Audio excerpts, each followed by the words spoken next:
Hello, hello, my darlings. Welcome to another amazing week of Becoming Abundant podcast with your host, Anna. My darlings, I have such a fun story, and I'm gonna keep this episode short just because I decided to record it when I'm walking on my treadmill. As you hear now, we are starting. The thing about the subject of today's talk is actually connected to this treadmill. I was talking to a client yesterday about an example of how we sometimes complicate things. And the story starts with this. I bought myself a treadmill. Now, I bought myself a treadmill for the reason of getting more active, being more in tune with my body, not taking the weather as a limitation of should I be moving outside or not. I'm not the kind of person that would go out despite the weather. If it's raining, if it's not, just push through it. I am not that.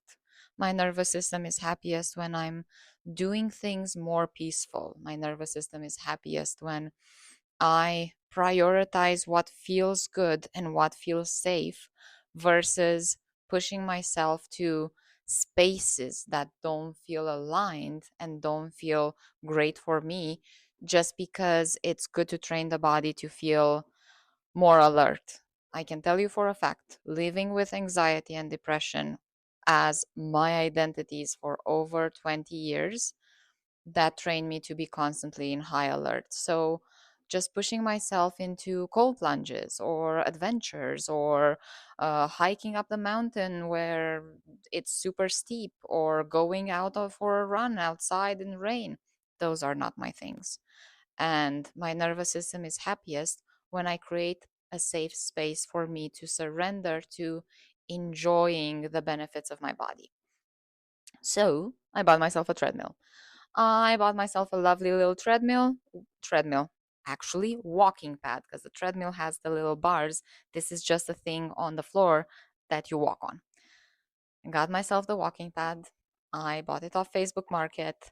And when I say I brought it in the house, I really mean Alex brought it in the house because he is the king of the castle and I'm the little princess that's being taken care of.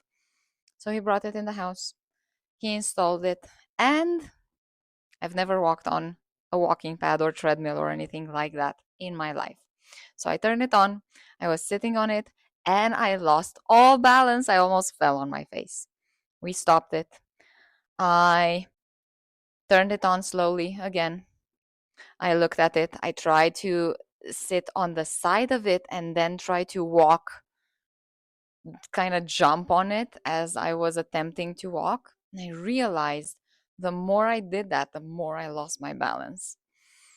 So I left it alone. I had a few calls and then I looked at it, I sat on it without turning it on, and I said, Anna, you want to do this for yourself. You want to create space for you to feel good in your body. You want to be able to keep moving your body and keep walking and enjoy this process without feeling, uneasy. You want to feel safe while you do it. You want to do all of these things, so you got it. There are so many people jumping and bouncing and running on the treadmill. Let's see how it's gonna look like. So I turned it on, the smallest speed. Now, the lady that sold it on Facebook Market said that at the speed of 1.8, it sometimes skips. And in my brain, I'm like, okay, let's give it a try. It was like $40. If you ever looked for a walking pad or treadmill or anything like that, they usually go for a couple $100s and more. And if it's used, 150 to more. So for someone selling it for $40, I'm like, let's give it a try. Let's see how bad it can be. Let's see if I catch on the benefits of using a walking pad and treadmill in the house, and let's see how it goes. I can tell you for a fact that 1.8 speed is quite fast because at 1.0, where it starts, I was feeling all sorts of wiggly, shaky, weird.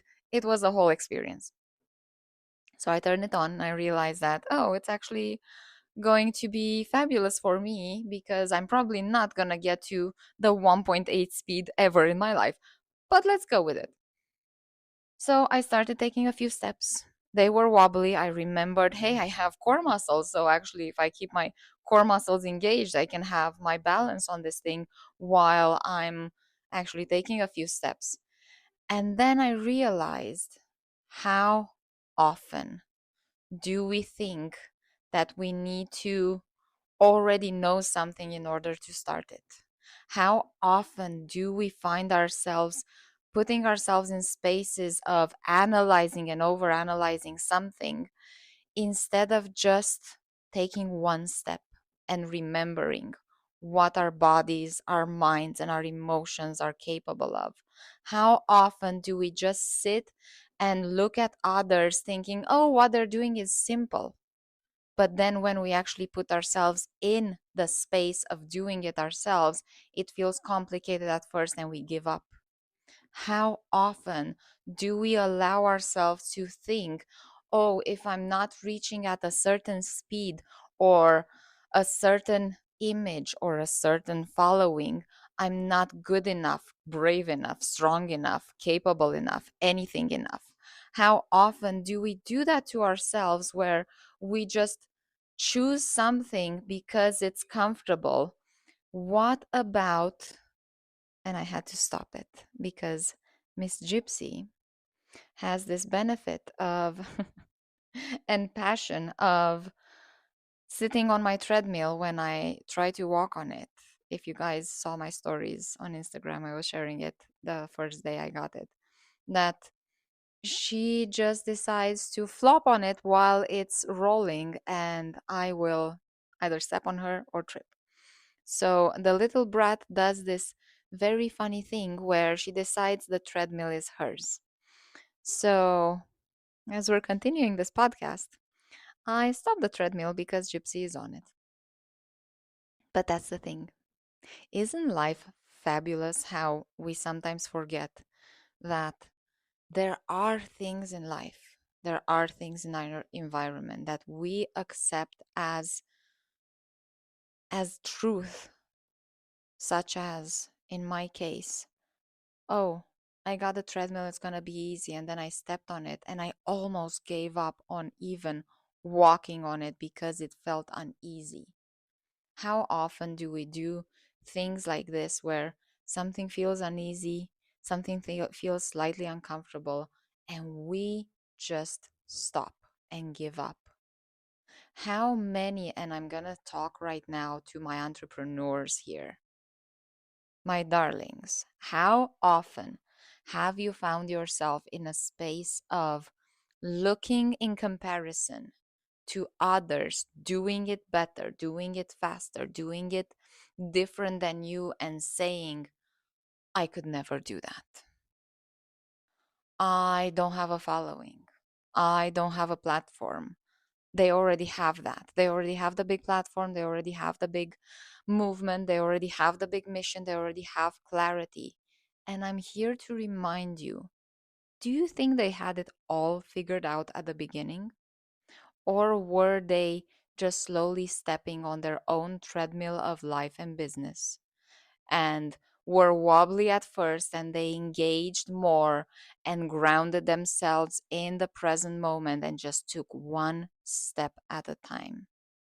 And I actually wrote this quote the other day as I was talking to one of my clients around how often do we find ourselves limiting ourselves, limiting completely what we are capable of doing because we don't have it all figured out?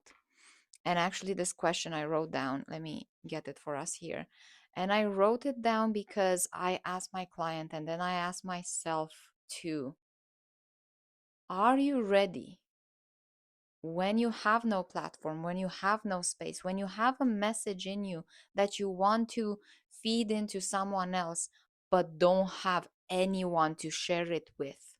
Are you ready to talk literally to no one in order for your people to catch you in the middle of that conversation.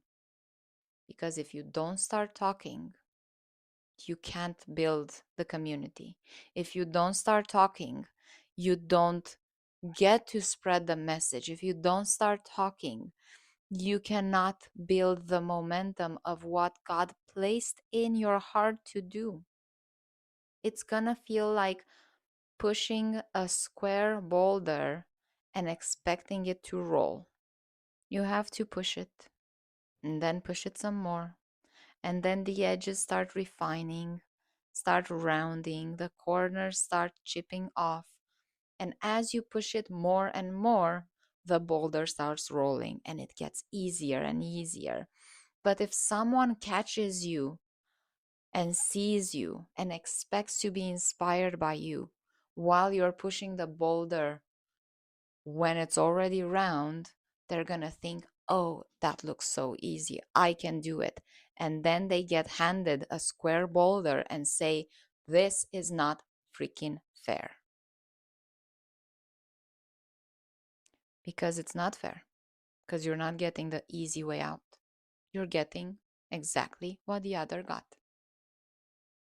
You're getting the clean slate, the clean canvas in order for you to paint your picture. You're getting the empty room in order for you to start practicing talking so that when someone walks outside of the room, they hear you and go like, wait a second, I want to sit down here and listen to her or him speak. You get the empty Facebook group and invite a few people and they're not engaging because you're not saying anything. You shared a mission, you shared an idea, and that was it. And people are like, cute. But the more you speak, the more you stop them in their tracks. You get a fresh Instagram page, clean, completely clean. No content, no images, nothing. You're expecting people to come follow you. And then you share a few images and you share a few reels, and they're not reaching the people because you're not constantly talking. When you start talking, when you start spreading the truth that is in your heart, when you start connecting with yourself and get so comfortable talking to no one, just so that anyone that's walking by might hear you, that's when it starts landing. Because sometimes we expect to start dancing on a treadmill when in fact we just need to start slowly walking one step at a time. Can I tell you that from yesterday when I got a treadmill to now, we went from 1.0 speed to 1.5 this morning because it felt good, because it felt natural and aligned. There was a progression. I didn't start at 1.5. I started at 1.0 and I took a step and another step. And then I paused because Gypsy was on it. And then as Gypsy left, I started again, one step and another step and another step. I increased after a few minutes to 1.1. That felt great. After 10 minutes, I stopped. I did another few calls of my clients.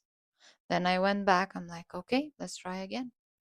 I got 1.0, step, step, step, 1.1, step, step, 1.2. Ooh, this feels good. Step, step. You get to find the rhythm. You get to find the focus. This morning, put my headphones on, my workout playlist in my head. I was singing. I was vibing. We went 1.3, 1.4. There was my walkout song for when I do walk out on a stage. I have a walkout song. It's called Count Them by Brandon Lake. And I got that song on and I went to 1.5 and my body was so grounded and the Holy Spirit felt so present. because it felt right. I didn't expect anything when I showed up. I just showed up and took the steps. The more we show up and take one step and another, and invite the Holy Spirit to fill us, to speak with us, to lead us, to help us hear Him, we get to feel the momentum. We get to feel the inspiration, the in spirit connection. How often do we believe that it all needs to look perfect in order for us to start, when in fact we are the ones making it look perfect? So I leave you with that.